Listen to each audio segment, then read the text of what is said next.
Architecture 2023, Arsenale,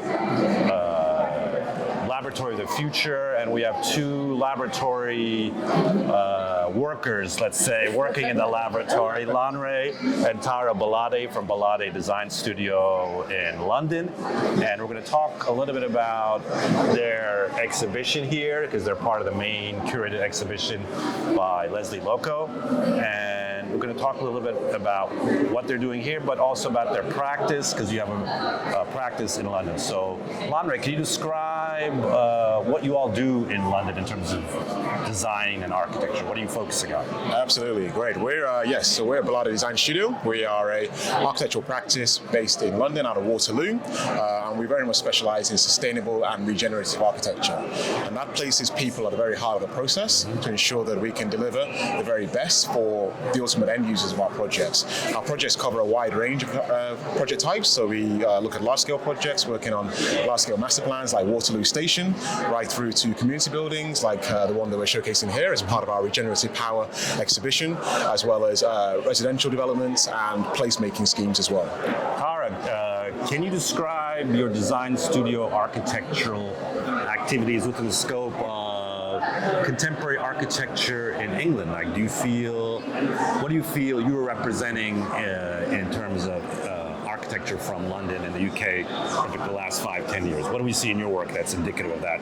I think our work actually tries to avoid being placed in a stylistic context, and actually our work and our architectural response always comes from the people that we engage with. That's just how we start as a practice. Similar to our installation, we try to look at architecture in the non-traditional sense. Instead of starting with the physical constraints of the site, i.e. the red line, say the height of a building in context of its neighbors, we start with the people, understanding who they are, what they're about. The social interaction. The socioeconomic backgrounds and the environmental backgrounds of where people come from. That is what our architecture usually reflects. And so that's how we express architecture. Lanre, how does this interaction with communities and with people affect the architectural process when you're designing? You know, where do they come in terms of the design process, this kind of socially interaction that Tara's talking about? Very good question. So from our perspective, we like to really bring the people to the fore of the process. So rather than looking at them coming in at the end and inhabiting buildings after we have designed them, built them, constructed them, we bring that process and flip it a little bit on its head and make sure that we engage with our potential end users right from the outset. So a large part of our process focuses on really kind of immersing ourselves in the context that we're working in from a social perspective, but also from an economic perspective, and really getting on the ground and getting into the kind of context of the potential end users that we're working with. So we've done a lot of that with this project, where we kind of volunteered as a team, not just in terms of our practice, but the whole design team. We how big is your largest office? How many of you are? We're a small practice, we're 5. 5, okay. So our engagement process is very much about immersing ourselves in that context and getting a real understanding of who it is that we're designing for, and having conversations with them to understand their background, their context, their cultures, and their histories. So in this Regenerative Power exhibition and your presentation here, we see the faces and the voices of the Windrush generation in Brixton at their club. And this is a generation that emigrated to the UK starting in the 40s and 50s, and sort of kind of indeterminate position between their West Indian roots and their life in London. Can you describe what you learned from interacting with the Windrush generation, with the people in the club specifically? Yeah, absolutely. I would say this in term that actually they're rooted in both. They're very much rooted in Brixton, which is where this project is located. Our installation here, Regenerative Power, really comes from, and that word regenerative power really comes from our interaction with the people.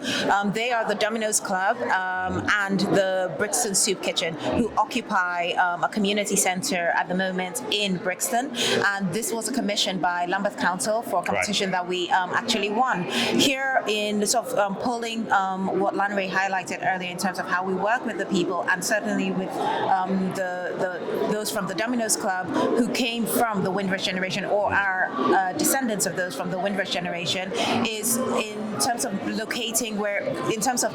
engaging with where they are located, i.e. the building. They're located on a really quite busy location where there's a lot of stop and starts when it comes to vehicular traffic, which means that the microclimate in that area has poor air pollution. And so it's our responsibility here as architects, and our installation starts to speak to how health is affected, how their health might be affected by the building, and therefore using sustainable and regenerative materials such as moss walls to be able to purify the air. So this is a project given to you by the Lambeth Council. That we won. That you won. It was a competition. Yes. And Lanre, what's is it in the process of being built, or what's going to happen to it? Yeah, so very good question. So yes, we won the project a few years ago, and over that period of time, we've been undertaking a fair amount of engagement, as we talked about, which is the core of our process, but also developing concept design proposals. Those proposals are now sitting with the council in terms of taking those to the stakeholders to ensure that they can have their opinions, as well as validate some of the work that has been done to date. And then we'll finding anything interesting coming from the stakeholders, or anything unexpected? It has been a positive journey. They have very much, I guess, entrusted us with the process, because they have trusted the fact that we have come in and wanted to genuinely speak with them, understand them, and really kind of deliver something for them. And you've got two different groups here who are trying to work together in the same building, and we're trying to find a balance to ensure that they can do that positively, and also empower them to be able to take forward this project and this building for the long term, and pass it on to future generations as well. Right. So Tara, the curator of this exhibition, Lesley Lokko, is African, Scottish, architecture educator. How would you describe the process you had interacting with her as a curator and what you were doing here? How did you meet her? Did she find you? And then can you describe the process of actually realizing this exhibition within the scope of her curatorial efforts? Absolutely. So we were invited by Lesley and her team to be part of. Did you know her previously? We knew of her. We didn't know her directly. So we were invited by herself and her team, and she was interested particularly in our work and how we practice to be part of the biennial, and of course we said yes. And we've worked very closely with her team in bringing this to life. I think the two key topics that, of course, she pulls out on decarbonization and decolonization are aspects that are really important to us and that we're passionate about. And to be able to express that in a way that really doesn't focus on a building, but rather the process of practicing. And that's what she's done at scale here, has been phenomenal. And I think that's what makes this biennial quite interesting and different from others, because we're not just walking around looking at buildings and looking at completed buildings. Being able to have the process deconstructed and to be on view, and that has been the most fascinating aspect of looking at our work in our process, but also of our fellow exhibitors as well. The fellow exhibitors, Lanre, you see a collection of unknown people that we didn't know before, and Lesley's made it a point to bring some people that are not in the, let's say, main architectural industry or business of architecture. You're more sort of liminal than you guys are, we are. Can you describe what you have seen in terms of the other exhibitors here and how you have interacted with? We have some people doing art, we have some people doing historical analysis. What has been your take on the community of exhibitors that you've encountered? Or have you encountered them? Absolutely. It's a great thing that Lesley has done in terms of, like you said, bringing together a great number of well-known and well-established architectural practices and artists and those in this particular space, as well as those who are maybe slightly smaller and maybe not necessarily as widely known, but critically they are having a fantastic and huge impact in their respective spheres of influence.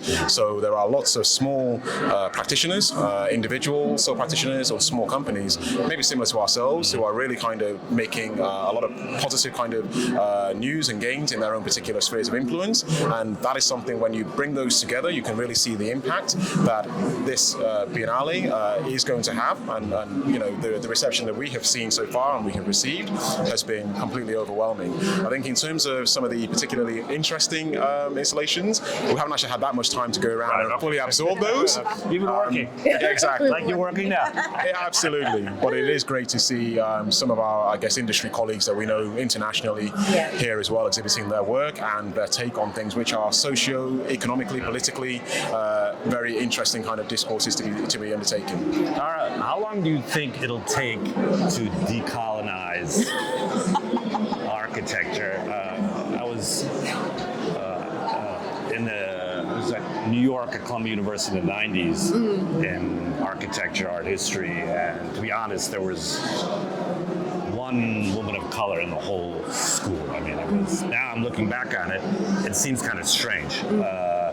And now when I teach at Penn Weitzman, there's a few women of color. So it's in 20 years, as it went from one to a few. What do you think is how, based on your experience, how long or what do you think needs to happen to decolonize the architecture profession in terms of having it be more inclusive, have both in terms of color, gender, race, ethnicity? What do you think needs to happen to make it go a little bit faster? Because in this exhibition, as Lanre said, when you see different world views, I think it produces a better architecture. Absolutely. So what do you think needs to happen and how long do you think it'll take? How long it'll take, of course, that's a continuum. However, I do actually think that that's an important question, and I say that because I don't think that's my responsibility to answer that. I think it's all of our responsibility collectively in society. It's not an answer from one person or woman of color. It is the answer from everybody. It's everybody's responsibility to think through how we can start to decolonize. The burden, an additional burden, shouldn't continue to be placed on those who are minoritized in society, even though we're the global majority. So I think it is important. It's not just your job, you're saying it's not just absolutely, and so everybody's fully responsible for this. However, what I have been encouraged to see is that rather than this topic of make space, at the moment we're seeing a lot of taking space, and I think it's important to take space. We can't afford to wait for space to be made, and it's encouraging to see more people of color, more people from different gender backgrounds coming to the table and having their voice have authority. And I certainly have a personal responsibility to ensure that in any room I'm in, we're able to expand that conversation. And Lanre, just to sort of sum up this moment, you all are sort of younger architecture practice. What do you hope, do you hope to continue this practice in this way in the future, or what do you think for yourselves? Like, the fact that you're here in this exhibition, you're talking to me, Lesley's selected you. I mean, you've come to an important point in your career. What do you hope to do in the future? Like, what other things are on your mind for the design studio? Wow, really good question. So this is obviously a bit of a momentous occasion for us in terms of a really kind of great milestone. We recently celebrated 5 years of practice this year as well. So those two activities, being here is absolutely fantastic. I think in terms of the next steps for us, we're very much looking to continue to kind of, develop our rigor in terms of our process of design, our process of shaping the built environment. We do hope that we'll have the opportunities to take our work further afield as well. So we do have exposure to working in America, in Chicago at this moment in time. We've undertaken a little bit of work in Ireland as well, not too far from the UK shores. But we do hope that we'll be able to have the opportunity to kind of work on the continent in terms of the African continent as well. So that's something that is very much in our sights, and we hope that will come forward as a result of maybe some of the exposure that comes through, exhibiting at the Biennale. Well, thank you for your time today. Thank you. Are and Lanre, Gbolade Design Studio. Thank you. From London. I had the pleasure to see their exhibition here at the Laboratory of the Future, and they are laboratory workers. But no, we shouldn't. I think it's important what you said, that everybody's responsible, and I'm glad to have talked to you about it. So thank you very much. Thank you. And see you later. Thank you so much.